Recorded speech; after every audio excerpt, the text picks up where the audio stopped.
Assalamualaikum warahmatullahi wabarakatuh.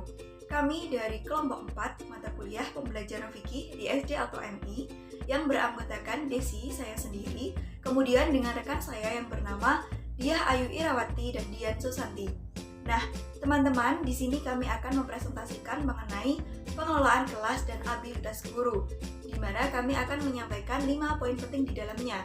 Yang pertama yaitu tentang pengertian dan ruang lingkup pengelolaan kelas, yang kedua tentang fungsi dan tujuan pengelolaan kelas, yang ketiga yaitu tentang prinsip-prinsip pengelolaan kelas, yang keempat pengertian dan macam-macam abilitas guru, serta yang terakhir yaitu tentang bagaimana penerapan abilitas guru dalam upaya pencapaian hasil belajar siswa.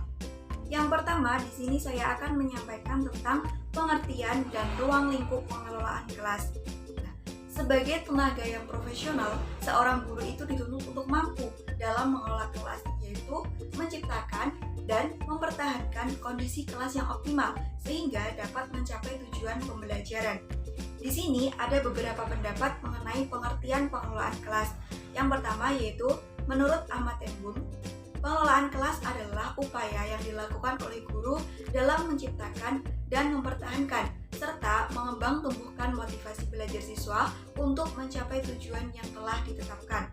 Nah, pendapat yang kedua yaitu pendapat dari Burhanuddin, di mana mengatakan bahwa pengelolaan kelas merupakan proses upaya yang dilakukan guru untuk menciptakan dan memelihara kondisi yang kondusif dan optimal bagi terselenggaranya dan terciptanya kegiatan pembelajaran yang efektif dan efisien. Nah, dari beberapa pendapat tersebut dapat kami simpulkan bahwa pengertian pengelolaan kelas yaitu suatu usaha dalam menyiapkan kondisi kelas yang optimal agar proses atau kegiatan belajar mengajar dapat berjalan dengan lancar sehingga dapat mencapai tujuan yang telah ditetapkan. Yang selanjutnya yaitu tentang ruang lingkup pengelolaan kelas. Dua macam pengelolaan kelas berdasarkan ruang lingkupnya. Yang pertama yaitu pengelolaan kelas yang memfokuskan pada hal-hal yang bersifat fisik.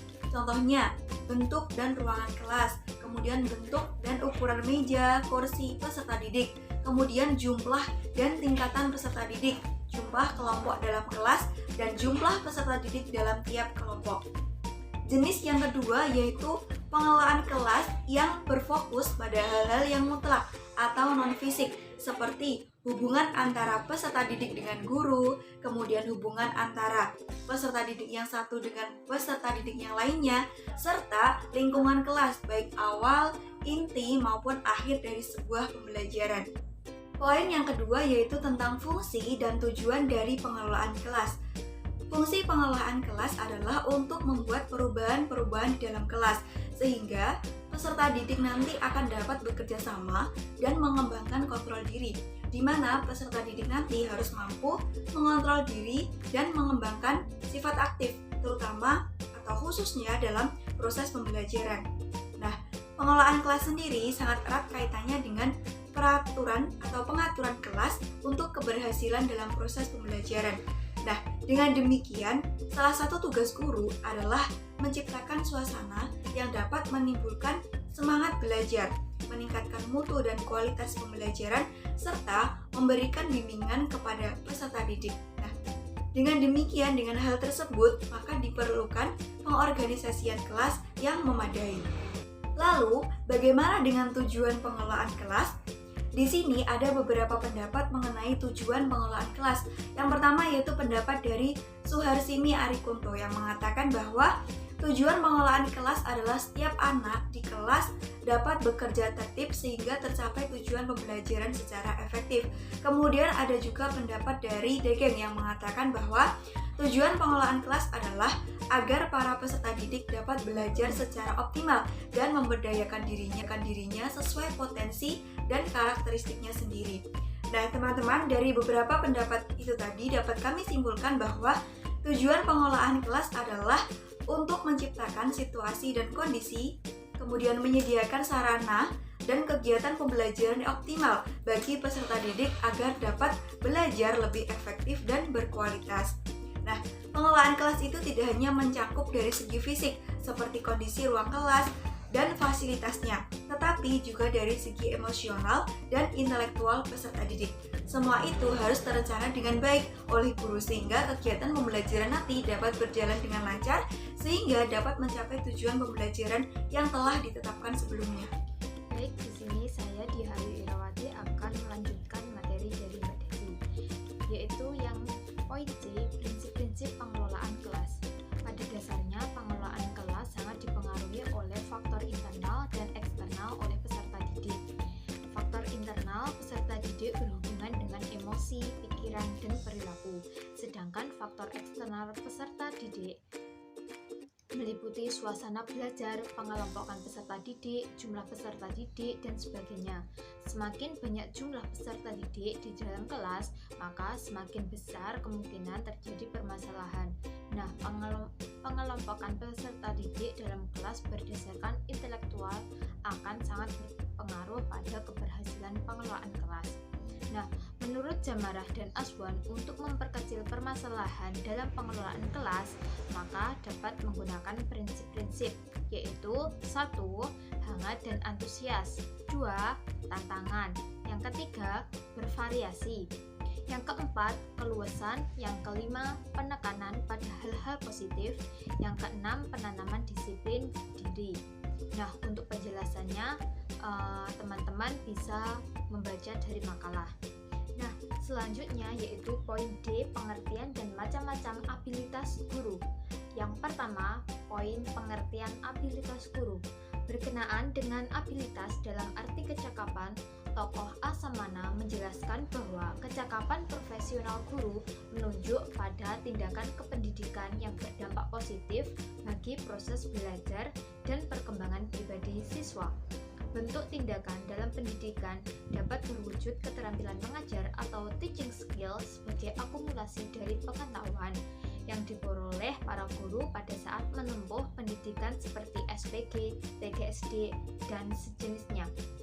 Nah, berdasarkan pengertian di atas dapat disimpulkan bahwa abilitas guru merupakan pengetahuan dan kecakapan profesional guru yang diwujudkan dalam bentuk keterampilan mengajar atau teaching skill yang diimplementasikan dalam proses kegiatan pembelajaran.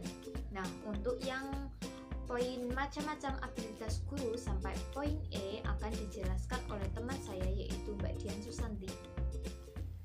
Selanjutnya yaitu macam-macam abilitas guru.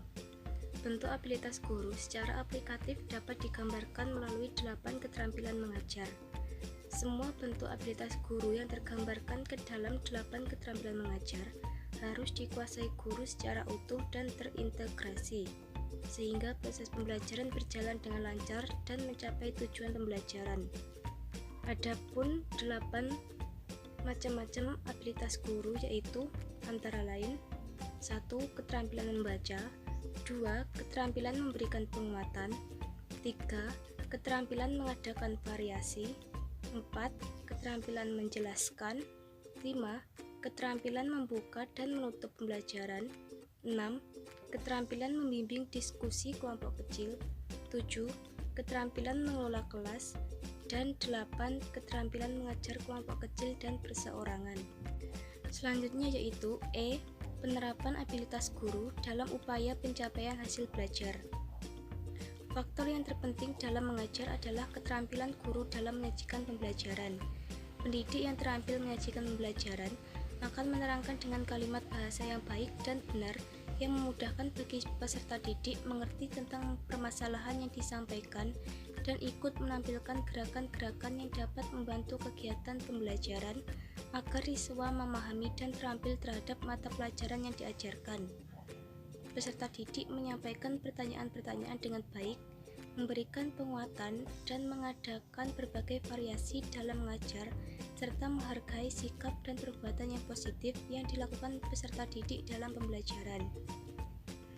Pendidik yang memiliki dan menguasai berbagai keterampilan pendidik dalam mengajar dan dapat menerapkan dalam proses pembelajaran akan dinilai oleh peserta didik sebagai pendidik yang terampil dalam mengajar, yang tentunya akan mereka senangi dan akan memotivasikan peserta didik untuk belajar dengan sebaik-baiknya yang pada akhirnya dapat meningkatkan hasil belajar suatu mata pelajaran. Maka dengan demikian, terdapat hubungan yang positif antara penilaian peserta didik terhadap keterampilan guru dalam mengajar dengan hasil belajar suatu mata pelajaran. Dan ini berarti bahwa semakin tinggi penilaian peserta didik terhadap keterampilan guru dalam mengajar, memiliki kaitan antara keterampilan guru dalam mengajar dengan hasil belajar siswa memiliki kaitan positif yang kemudian dapat meningkatkan hasil belajarnya. Sekian presentasi dari kelompok kami. Ada kurang lebihnya kami mohon maaf. Wassalamualaikum warahmatullahi wabarakatuh.